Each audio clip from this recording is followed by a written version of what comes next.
Hello students, welcome back to AD boot camp. अपने last session में हमने बात की थी फोटोसिंथेसिस से रिलेटेड कुछ अर्ली एक्सपेरिमेंट्स के बारे में। तो मुझे उम्मीद है कि आपने वो वीडियो जब देखा होगा तो आपको काफ़ी सारी बातें समझ में आई होंगी कि ये सारी की सारी बातें फोटोसिंथेसिस के बारे में स्टार्ट कहाँ से हुई। आज हम पढ़ने वाले हैं अपने अगले पार्ट के बारे में, which is the site of photosynthesis, कि आखिर फोटोसिंथेसिस पूरे प्लांट में होता किधर है। तो जैसे मान लीजिए कि हमारे पास ये एक ग्रीन प्लांट है, तो इस प्लांट में भी जो ग्रीन पार्ट होता है वो मेनली इसकी लीव्स होती हैं। तो अगर हम इसके लीफ का एक क्रॉस सेक्शन करें तो हमें कुछ चीज़ें इसमें नज़र आती हैं, जैसे कि ये जो है एपिडर्मल पार्ट है, दिस इज अपर सरफेस।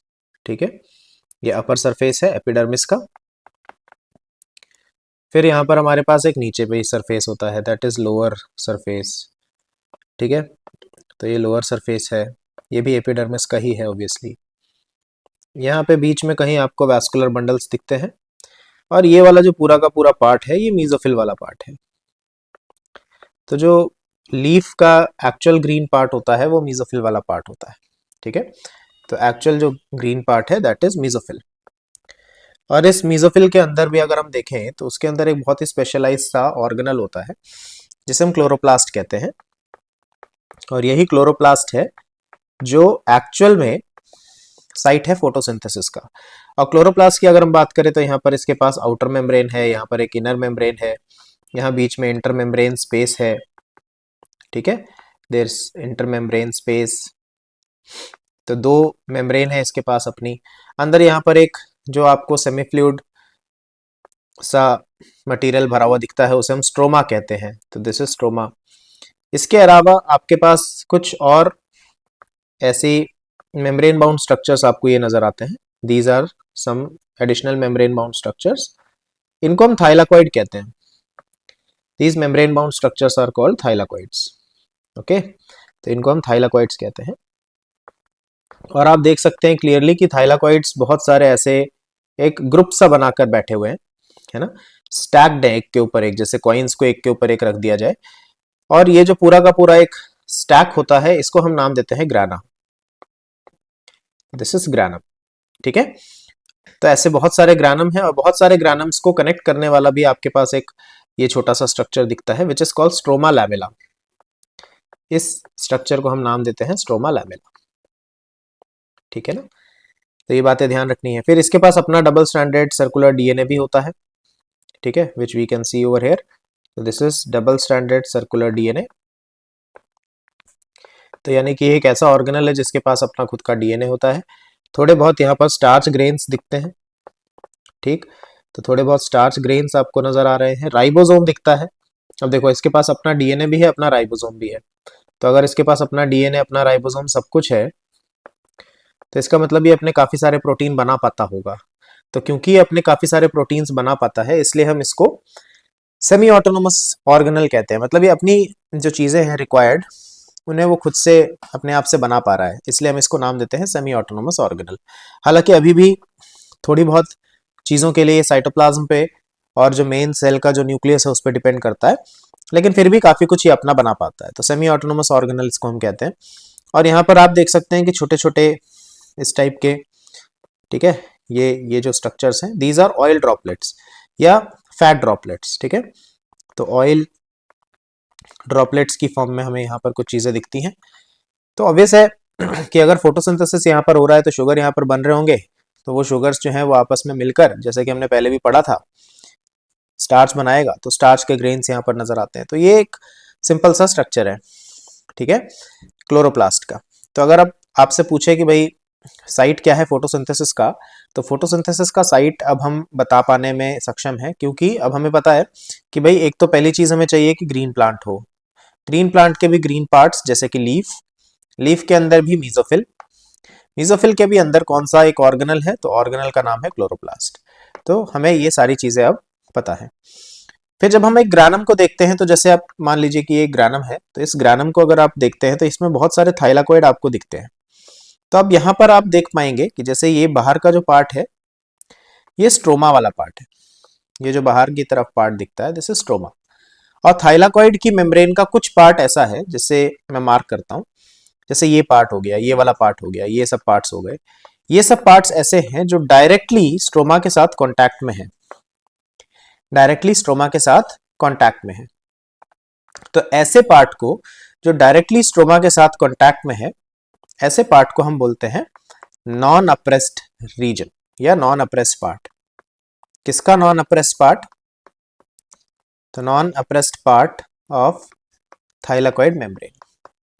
ठीक है, तो थाइलाकॉइड मेम्ब्रेन का वो पार्ट जो दबा हुआ नहीं है, जो कि स्ट्रोमा के साथ डायरेक्ट कांटेक्ट में है, उसको हम नाम देते हैं नॉन अप्रेस्ड पार्ट।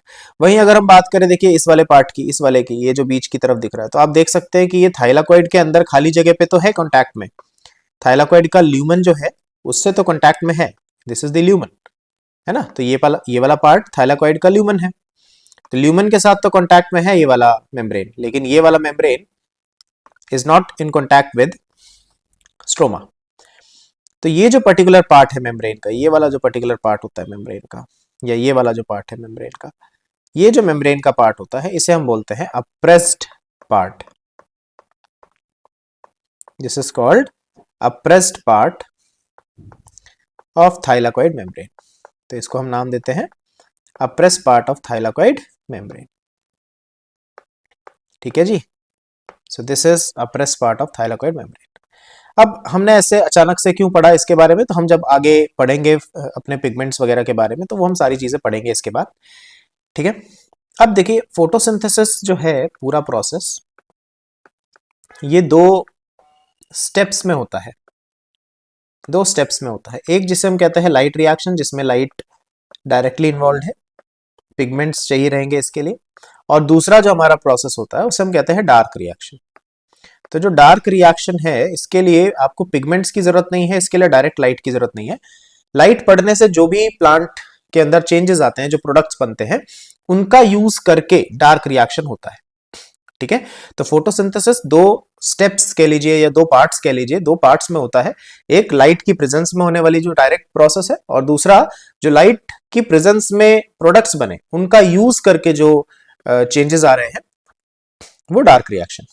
तो अब यहां पर हम क्या पढ़ने वाले हैं? हम यहां पर पढ़ने वाले हैं कि ये जो लाइट रिएक्शन है ना, इसका साइट जो है वो थाइलाकॉइड का मेम्ब्रेन है, थाइलाकॉइड है बेसिकली, क्योंकि थाइलाकॉइड के ही मेम्ब्रेन पे सारे के सारे पिगमेंट्स होते हैं। तो जितने भी पिगमेंट्स हैं वो सारे के सारे they reside on, they are present on thylakoid membrane. वहीं अगर हम बात करें डार्क रिएक्शन की, तो इसका जो साइट होता है, इसका जो साइट है, इट इज स्ट्रोमा। इसका जो साइट है दैट इज स्ट्रोमा।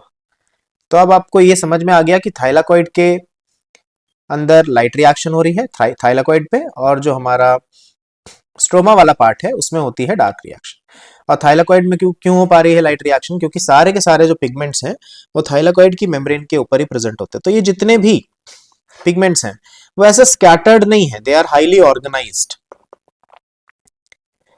ऐसा नहीं कहीं भी फैले हुए हैं, जितने भी पिगमेंट प्रेजेंट हैं दे आर हाईली ऑर्गेनाइज्ड। किसकी फॉर्म में? इन the form of photo system. तो हम इसके आगे पढ़ेंगे, फोटो सिस्टम का कंसेप्ट पढ़ेंगे कि क्या होते हैं, कितने टाइप के होते हैं, तो ये सारी चीजें हम कवर करेंगे। ठीक है, लेकिन थाइलाकॉइड मेम्ब्रेन के ऊपर जो पिगमेंट्स है, they are highly organised and they are present in the form of photo system. तो ये हमारा एक साइट ऑफ फोटोसिंथेसिस से रिलेटेड छोटा सा वीडियो था, बिल्कुल क्रिस्प, जितना आपको चाहिए उतना ही, सिर्फ सिंपल काम की चीजें इसके अंदर हमने कवर की है। तो तीन बातें हैं जो ध्यान रखनी है भाई। क्या क्या? कि ग्रीन प्लांट्स के अंदर ग्रीन पार्ट्स में होता है, ग्रीन पार्ट्स में भी सबसे जो इंपॉर्टेंट पार्ट है वो है लीफ। लीफ के अंदर भी जो पार्ट है दैट इज मीजोफिल। ठीक है सर, तो लीफ के अंदर भी जो पार्ट है वो है मीजोफिल।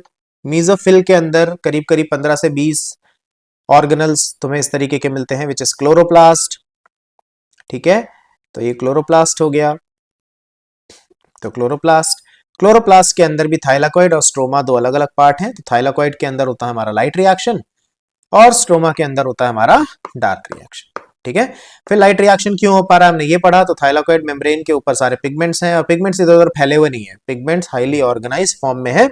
और ये हाईली ऑर्गेनाइज्ड जो पिगमेंट्स हैं ये फोटोसिस्टम्स बना रहे हैं, कुछ प्रोटीन्स के साथ, कुछ इलेक्ट्रॉन कैरियर्स के साथ मिलकर दे आर फॉर्मिंग फोटोसिस्टम। तो फोटोसिस्टम क्या होता है, कैसे काम करता है, ये सारी चीजें अब हम कवर करेंगे आगे के सेशंस में। और इसका जो अगला सेशन है उसके अंदर we will cover photosynthetic pigments की कौन कौन से पिगमेंट्स हैं और फोटोसिंथेसिस में उनका क्या क्या रोल है। ठीक है, तो इस सेशन में हम इतना ही पढ़ेंगे, बिल्कुल छोटा सा है। नेक्स्ट सेशन के अंदर we will cover photosynthetic pigments. Okay, so मिलते हैं नेक्स्ट सेशन में। Thank you, thanks for watching. और अगर आप चैनल पे नए हैं तो प्लीज सब्सक्राइब करें।